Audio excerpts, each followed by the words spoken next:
His story, important to this conference, really is an only in America story. He immigrated here at age 3 from Taipei to the city of Cleveland. He attended St. Ignatius High School, which I happen to know a little bit about because I attended a similar high school in Columbus called Worthington Kilbourne. The difference is that St. Ignatius, being a Catholic school, was allowed to recruit and offer scholarships to athletes around town, which is why I'm the state runner-up in the 4x800 meter relay in high school and not the state champion. Not that I hold a grudge against St. Ignatius. The congressman then went on to Stanford, and really before his time became somebody who was dually literate in the social sciences and the sciences, double majoring in poli-sci and computer science, which allows him to be the 4th member of Congress to have a degree in computer science. He's since gone on to just incredible, after law school at Georgetown, incredible heights as an Asian American political figure in democratic politics. Serving importantly also for this discussion in the Air Force for 4 years of active duty, becoming a colonel in the reserves, and really is today on the front lines of our conversations about technology, which is of course why Sheila had the good thought to invite him to speak here. And just in his latest action 2 days ago, he had in Capitol Hill leaders of the civil liberties community to come in and talk about AI and the challenges that AI presents to the values that we all hold dear.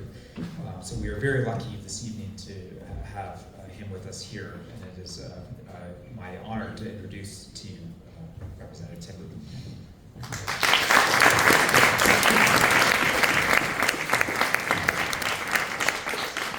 Thank you, Christopher.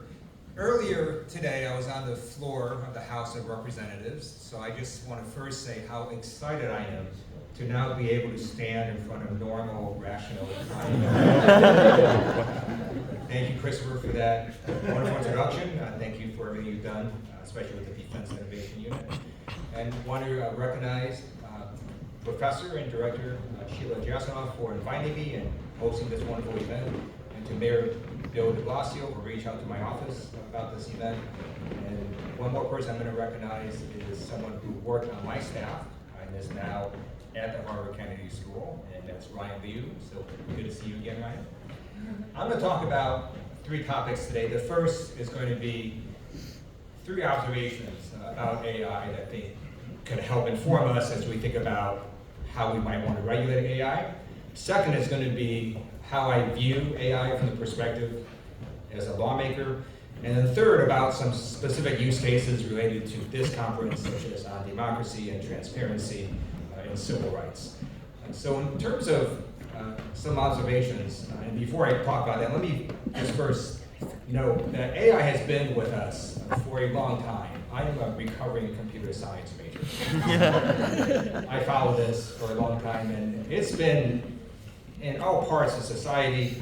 The GPS on your navigation tool that helps you navigate is powered by AI. There's AI that credit card companies use to help prevent fraud. When you call an airline and try and make a reservation and use voice recognition, that's powered by AI. And no one got all that super excited about it. Certainly the Harvard Kennedy School didn't do a conference on it. So why is there a conference on it now? I think it's one singular event that happened. It was last year when ChatGPT was released worldwide. And I think people across the world saw, this is what AI might be able to do. So prior to large language models, a lot of AI was basically done on pattern recognition. So I'm just going to talk a little bit about the technology because it does translate into something I'll talk about later. So as you know, the way that the AI previously worked is you would have sort of a grid of data points and then a grid upon different grids of data points, and it's all randomized. And you feed this algorithm a picture of a cat, and it says, it's not a cat. And you go, you're wrong. And then the algorithm changes some of these weights on this initial set of random data points. And then you feed another picture of a cat, and it says it's not a cat. And you say, oh no, you're wrong. And so it changes some more weights, and then you give it another picture of a cat, and it goes, this is a cat. And you go, yes. And then it changes some more weights. And then you do this a million times, and it figures out what's a cat and what's not a cat. what ChatGPT did is you type in cat, and it generates 57 pictures of cats for you, and it writes a whole essay about how cats are important to human civilization and so on. So it was this generative element that was very different, sort of a qualitative leap forward in technology. And because it was generating content, it's not a surprise that some of the first effective industries were the creative industries. That's why there's a Hollywood strike with writers and actors and so on, because they had to find ways to move forward in terms of this new world we're in, where you've got AI now generating human-like content. So some observations. So the first is we know how these models are built. We know the data that it feeds. But at a very basic level, we actually don't know how it works. So we know how it goes from point A to the conclusion that, yes, this is a picture of a cat. But we can't actually trace how it does that. So there's this famous example where researchers are trying to figure out, can we tell if someone got tuberculosis from X-ray scans? So during the development of this algorithm, it looked like it was working pretty well. Then they went ahead and deployed it, and it completely failed. And they later realized that what ended up happening is the algorithm was detecting, was it getting a scan from a newer X-ray machine or an older one? Because it turned out that people didn't tend to get tuberculosis in Western countries that had newer X-ray machines. People tended to get tuberculosis in places where they had older X-ray machines. And that's what the AI algorithm was figuring out. But the researchers had no idea because they didn't know what pattern this model was recognizing. So the second observation, right? So we know that we're not exactly sure how AI works at a very fundamental level. The second is these large language models are not designed to seek the truth. They're designed to give the most popular response to your query based on the training data, the algorithm, and then literally months of human beings doing what's called alignment, where they sit there and they tweak the algorithm to make sure it doesn't say stupid things. And they will literally have huge amounts of human interaction to make this model work. But you can't answer every possible question, right, with these human beings trying to figure out how to make this model work in every case. So that's why it does this thing, with this technical term for it, called hallucination, where it just makes stuff up. And you can put in a query and it will write a very pleasing paragraph that is grammatically correct, that is totally bonkers. So second observation is, it's not designed to seek the truth.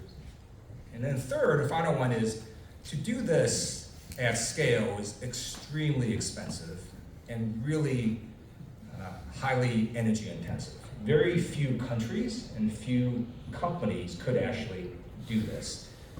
ChatGPT basically strings together 25,000 very expensive NVIDIA chips, right, to do their model. Not a lot of places can do that, so you're going to have a concentration of this enormous power in relatively few countries in the hands of relatively few entities. So what we basically have, right, is this hugely powerful tool that few people are going to be able to really own and develop, that we don't know really how it works, and it's not designed to seek the truth. So what could go wrong? Okay. From my perspective as a lawmaker, this is how I think about AI. So think about two bodies of water. The first is this very large ocean of AI, and the second is this small lake of AI. So the large ocean of AI is all the AI we don't care about. So if you're a smart toaster, has a preference for doing wheat toast over white toast, we don't care about that. This small lake of AI is the AI we might want to care about as a government. And to me, there's at least three buckets. The first is AI that can destroy the world. So the Department of Defense has weapons known as autonomous weapons, weapons that launch automatically. I've introduced bipartisan legislation with Senator Markey, who also was at this conference. And it basically says no matter how amazing AI gets, we're never ever going to let it launch a nuclear weapon by itself. There always has to be a human in the loop. Second bucket is going to be AI that isn't going to destroy the world, but can kill you individually. The cell phone that you're filming me on right now, if it malfunctions, it's not going 55 miles per hour. Turns out there's a lot of things that AI is in that moves. Lots of moving objects, right? Planes and trains and automobiles. And I think we need to have more regulators at both state and federal agencies, and more of them trained in unique aspects of artificial intelligence. And then the third bucket is sort of the hardest, and it's basically harm that AI can do. It could be wide-scale harm that isn't necessarily going to kill you, but we want to avoid as a society. And so one of those could be, for example, AI's effect on democracy. So one of the sub-issues will be, let's say, deep fakes. And why are we all concerned about deep fakes now? So I'll give you two reasons. Because we've always had fake videos, right? You all saw Forrest Gump. In that movie, Tom Hanks' character beats President John F. Kennedy. It's a pretty compelling scene. But did that actually happen? No, it didn't. It was totally fake, right? Fake video. Lots of things in movies are fake. There's no Death Star, right? There's no real X-Wing fighter. And we're okay with that. The reason people are concerned about deep fakes now is because with this new generative AI, it is easier for more people to make deep fakes than ever before. It used to be, right, decades ago, you sort of had to be a movie studio to really do something pretty compelling that was fake, but looked absolutely real. Now, a lot of folks in the basement can use some of these apps and generate a pretty compelling deep fake. Second reason is AI is really good at targeting. Right? It can figure out how do we deliver a very specific deep fake to a very specific group of people.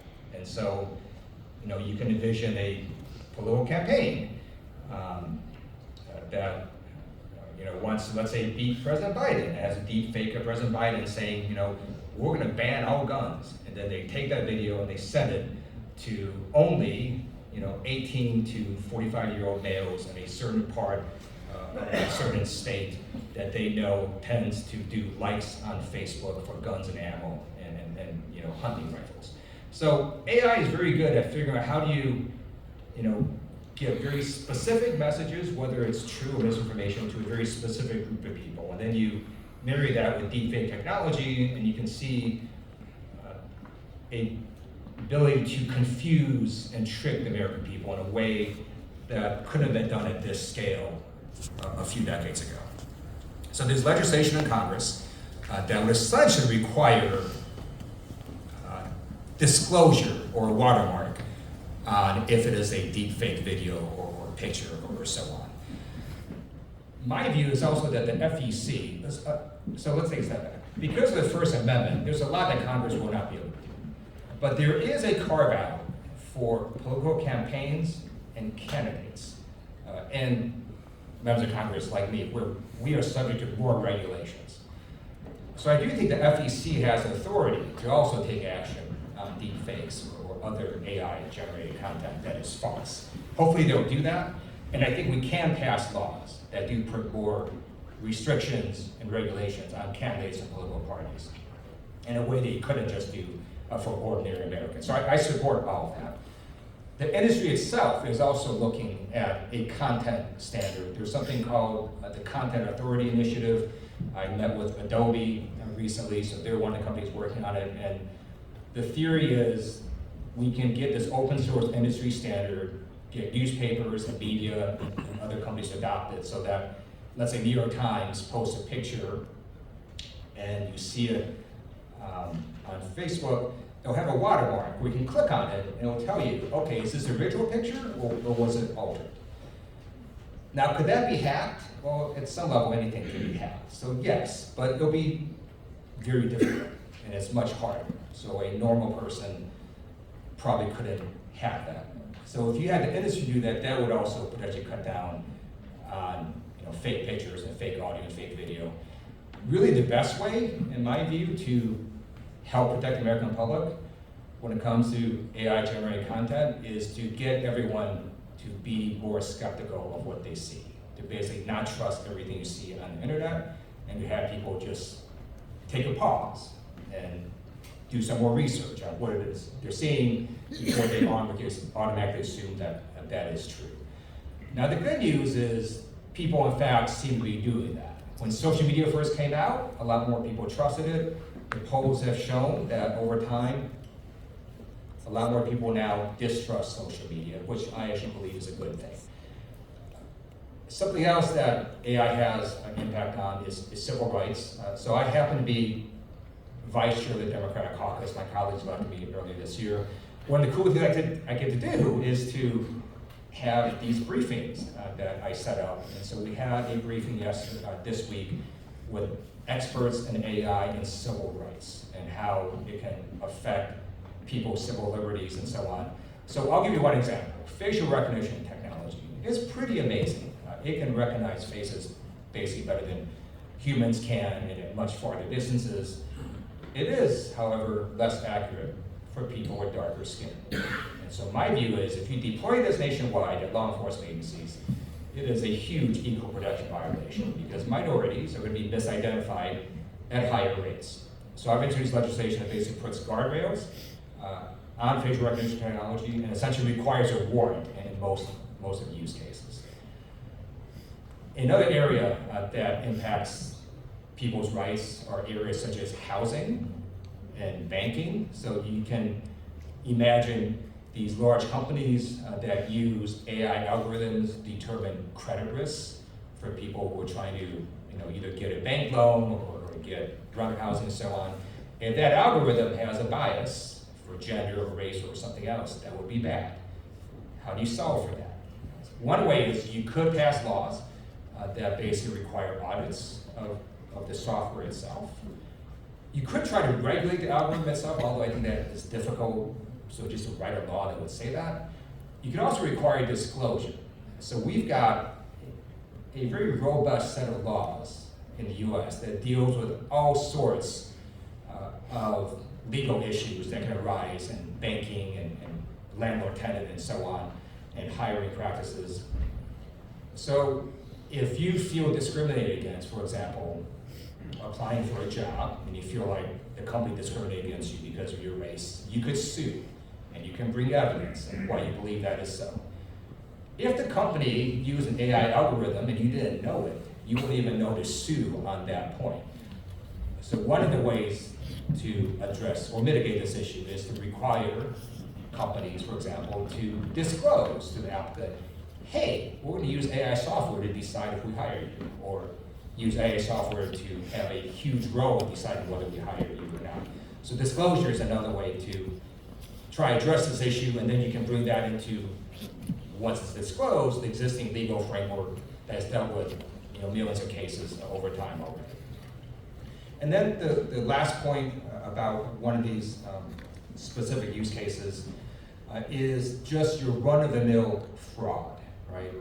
So with AI technology, if you give some AI algorithms that do voices, basically 5 minutes of your voice, it can put out a pretty good semblance of your voice. If you give that algorithm an hour's worth of your voice, then your family probably couldn't tell the difference that it was you versus that algorithm spitting that out. So there's already been cases, there's probably going to be more, where people get, for example, a phone call that they think is from a relative saying something tragic happened and they need $1,000 wired. And some people are going to wire that $1,000. And so you're just going to have, I think, some more of these fraud cases. One way that we could try to address that is in the area of criminal law, there are enhancements for certain crimes. So if you go ahead and assault someone, there is a certain penalty. If you assault someone because of their race, then it could be a hate crime because you have an enhanced penalty. So we're looking at essentially having an enhancement for wire fraud. So if there is a crime involving wire fraud, which basically means anything that uses a phone line or the internet or some sort of wire communications, and you use AI to commit that fraud, then we should have an enhanced penalty to try and deter those kinds of use cases. So that's something I hope you all think about. If it is a bad idea, please let me know, and maybe we won't do that though. But we're investigating that issue right now. So there's lots of areas of government can get involved in. I just want to say right now, I'm not super confident any of that's going to pass because the Republican conference in the House is in total chaos, right? They literally took out their speaker earlier this year, shut down Congress for a few weeks. They brought us to the brink of 2 government shutdowns. We're now going to face a government shutdown again in January. They brought us to the brink of a default on our nation's debts. So we'll just try and keep the lights on, right? And hopefully we can do that. So I'm not super confident. A lot other things can be done because of how chaotic the Republican caucus is. Maybe that'll resolve itself, maybe it won't. But I am hopeful that if it is less chaotic, then next year we could potentially get some of this AI legislation through into law. In the meantime, the White House has issued a pretty darn good executive order that covers a lot of areas in AI, that tasks the agencies with doing a lot of enforcement and thinking about how we're going to regulate AI. And I'm very pleased that they have basically put in or tasked the National Institute of Standards and Technology, NIST, with standard setting. So earlier this year, Congress members Zoe Lofgren, Haley Stevens, and I wrote a letter to the Biden administration saying, you know, NIST came out with a pretty good risk management framework. It's your agency. Why don't you make the entire federal government adopt it? Basically, the executive order says, okay, we're going to ask NIST to take their framework and adopt it, or essentially put out standards for the federal government. The federal government also has huge powers in contracting and procurement, so it can require anyone that contracts the federal government to meet certain AI standards as well. So I am hopeful that even if the Republican caucus stays in chaos and we do nothing, that the Biden administration is going to continue pushing forward on what they've already done on trying to regulate AI so that we harness the benefits and mitigate the risks. And now with that, happy to answer any questions that any of you may have on any issue.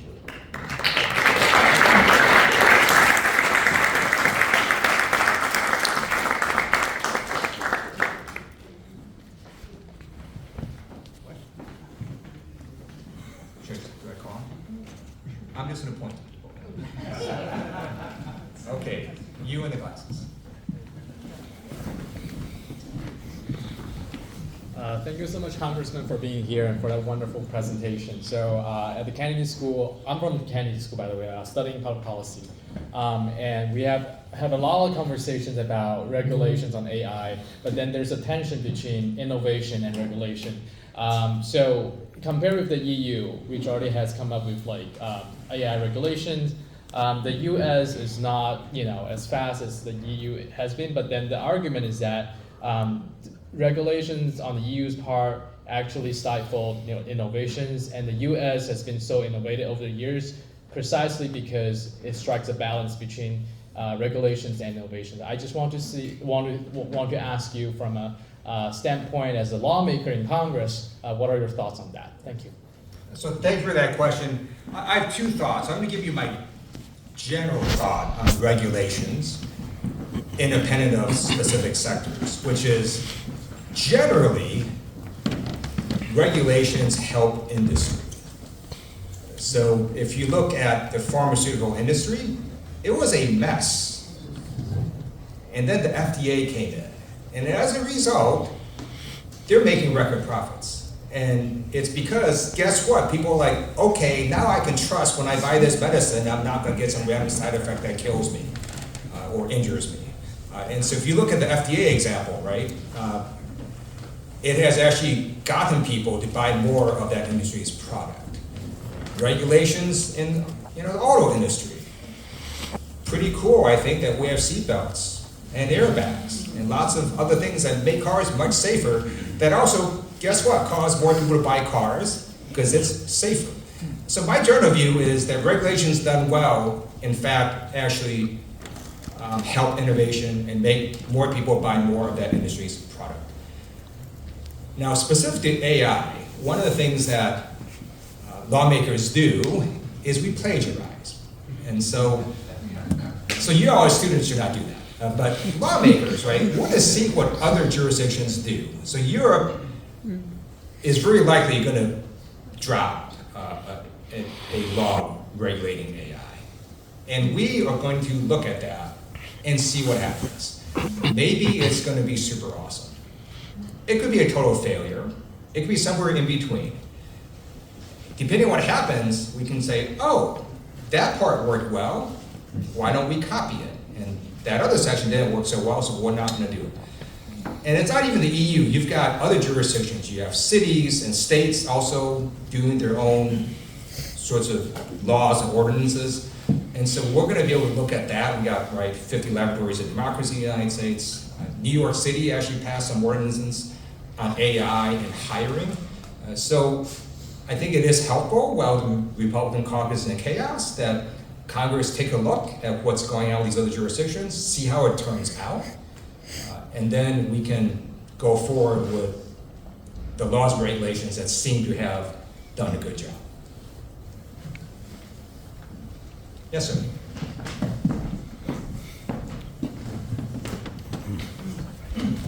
Thank you very much for making the trip up here.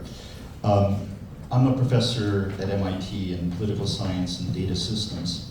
And the question I'm going to pose is actually on a point that you raised on algorithmic bias in lending, in sentencing, in employment, in many different areas. And the question really comes down to this. We have a big literature on algorithmic bias. We've all read many studies where the algorithms are inaccurate.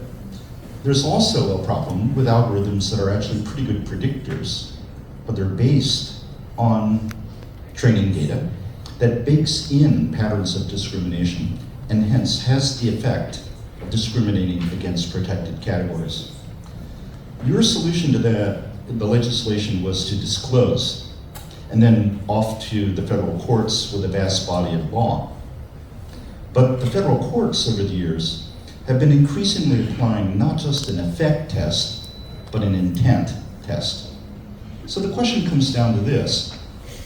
If we actually have a bunch of people using machine learning to be generating algorithms that are accurate in predicting recidivism rates or credit defaults and have the effect of discriminating, they have the effect of discriminating, but how do you demonstrate intent to the satisfaction of a federal judiciary that is increasingly calling for that?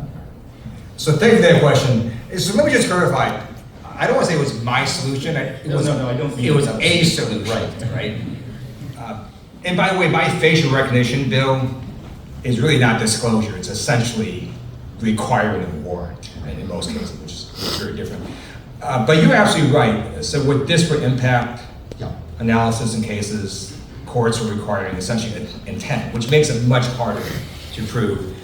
So that is actually an issue we are looking at.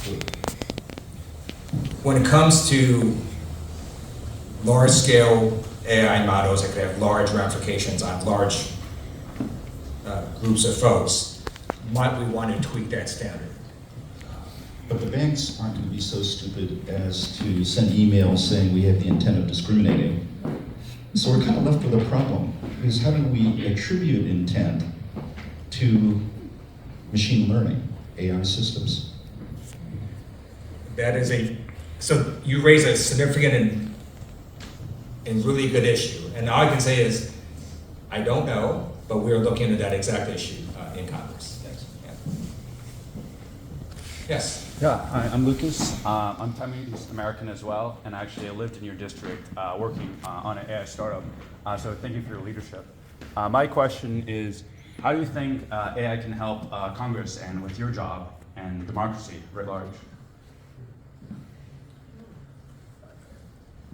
I was the first legislator to have introduced an entire congressional act written entirely by AI.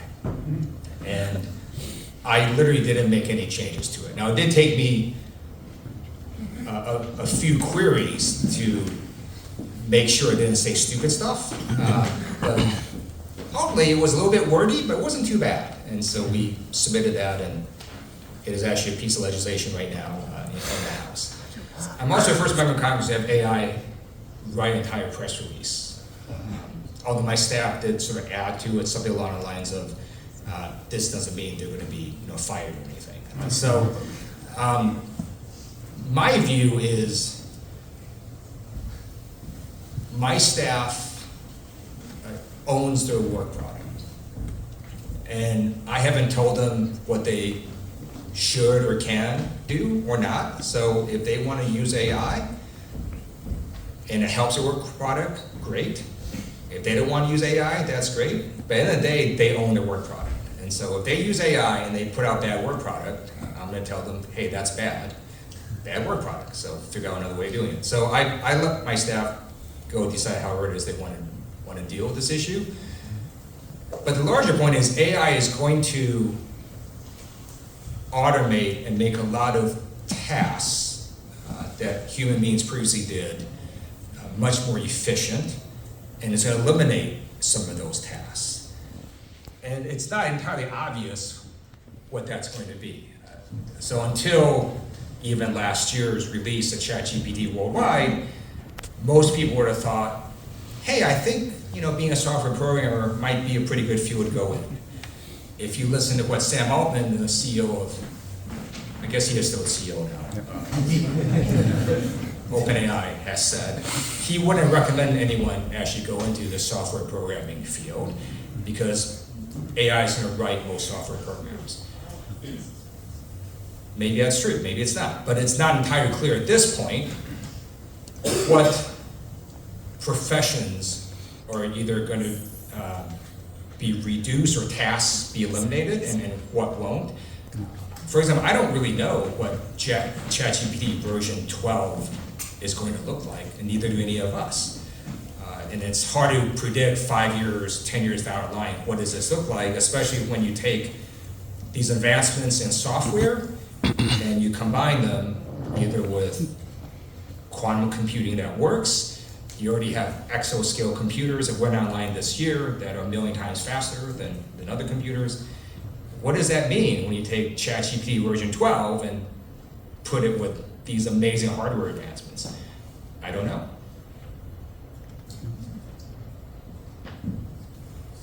Yes, go ahead. So I was down the road for MIT AI Week and saw a very powerful film called Another Body, which was about deep fakes and pornography.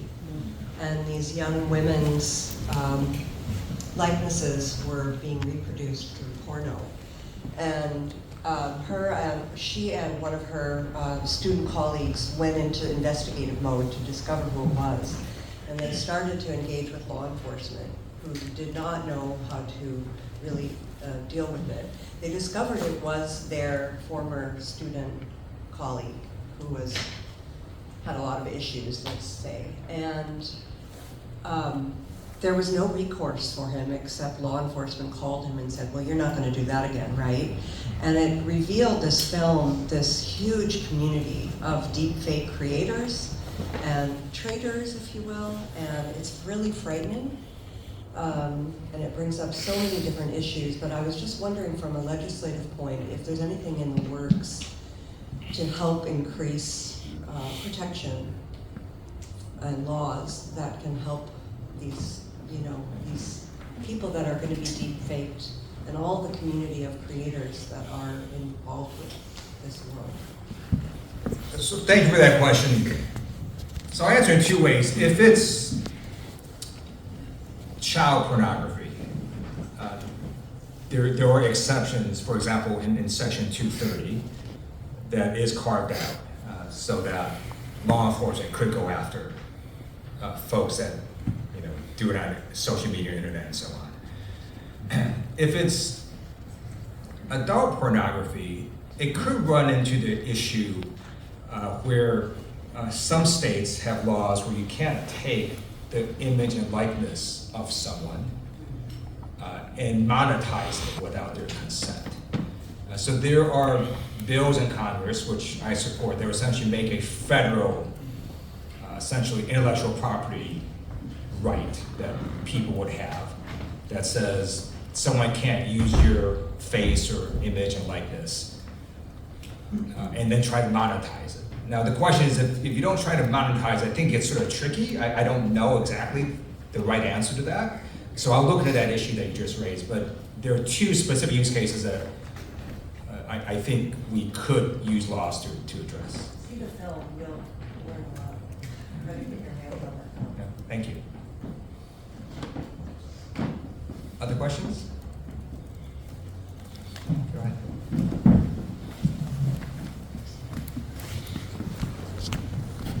Yeah, first one, thank you for being here, Representative Lieu. Your military service is notable, and you talked about the 3 buckets that you had earlier, the first of which being AI that could destroy the world. Thinking about keeping our weapons and keeping our decision makers in the loop or on the loop, how do you think we can compete in a military environment with nations or actors who may not be rising to that same ethical level? So thank you for that question.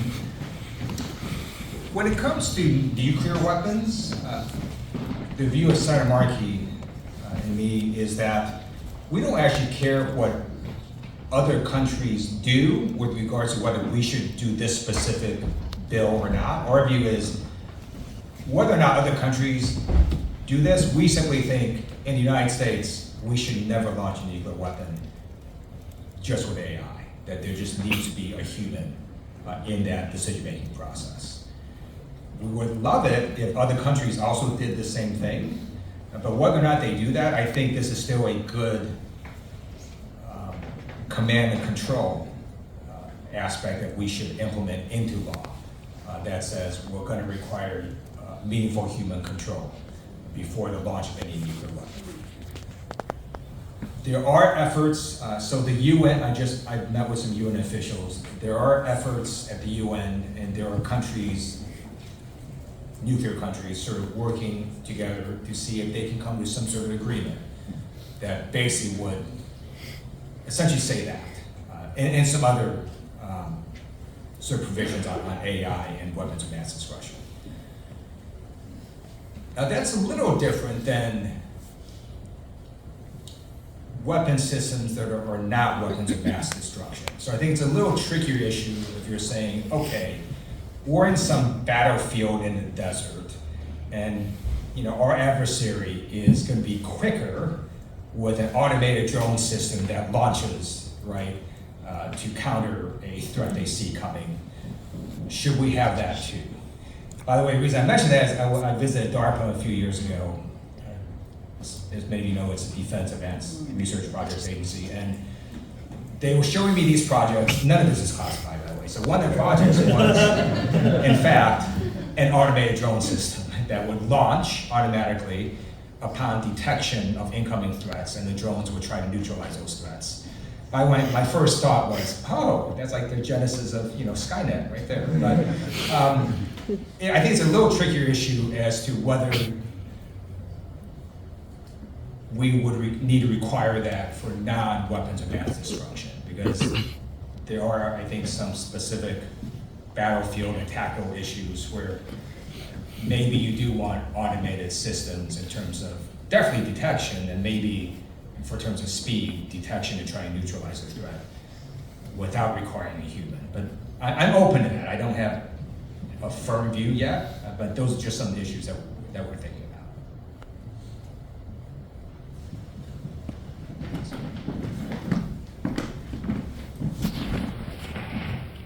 Hi, thank you.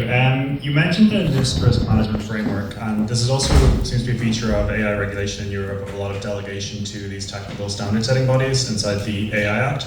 I was wondering, as a lawmaker, how you think about this decision to delegate to a standard setting body. Is it about a preference for having voluntary standards over mandatory regulation, or is it about making up a technical knowledge deficit amongst legislators, or how do you think about that?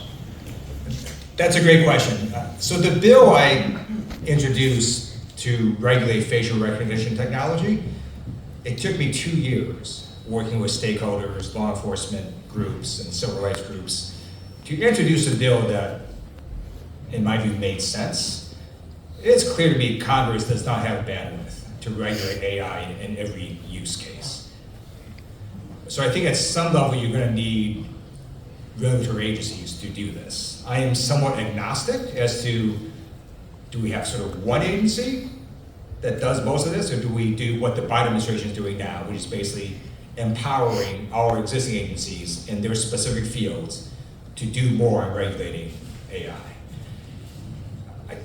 The other view is, it is true that most members of Congress may not have a super sort of detailed knowledge of how AI works. It's also true, for example, I don't honestly know how a Boeing 787 flies, but I'm going to vote on FAA authorization later this year. So we vote on a lot of things in Congress where you don't have to know exactly in detail how something exactly works. What you should know, though, are what are some of the risks and benefits you're trying to manage, what are the pros and cons of any piece of legislation, what do sort of the groups that care about this say about this issue. And so I think it's okay that folks may not know exactly how large language model works, but I think at the minimum they should know certain things like, yeah, just because it spits something out doesn't mean it's 100% correct, and other things. But I believe we can still pass laws to regulate AI, even if most members of Congress don't have a super detailed knowledge of how AI algorithms work.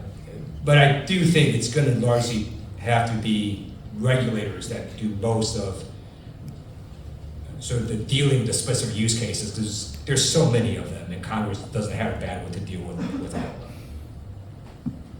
So, Congressman Lieu, thank you so much for your generosity. I think if more people had a chance to listen to you, then the degree of reputation that your institution has sunk to might be reversed. So, thank you for coming and demonstrating.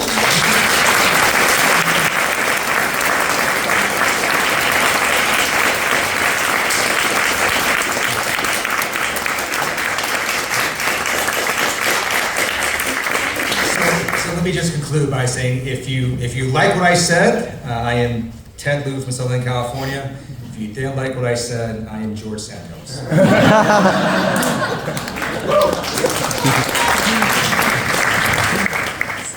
with that, there's a little reception back in the same area where lunch was served, and you're all welcome to